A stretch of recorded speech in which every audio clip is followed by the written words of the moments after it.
ജെറമ്യാ പ്രവാചകന്റെ പുസ്തകം 32-ാം അധ്യായം 17.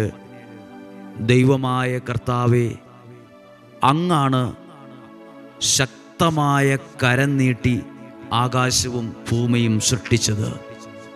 അവിടെ ഞാൻ പ്രാധാന്യം കൊടുക്കുന്നൊരു വാക്കുണ്ട്. കർത്താവേ, അങ്ങാണ് ശക്തമായ കരം നീട്ടി. ഇതിന്ന് നടക്കും. ദൈവം തൻ്റെ ശക്തമായ കരം നീട്ടി നിങ്ങളെ തൊടും.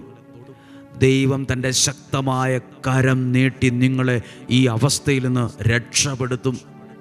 ദൈവം ശക്തമായ കരം നീട്ടി ആ വലിയ പ്രശ്നം മഞ്ഞുപോലെ ഉരുക്കാൻ തുടങ്ങും.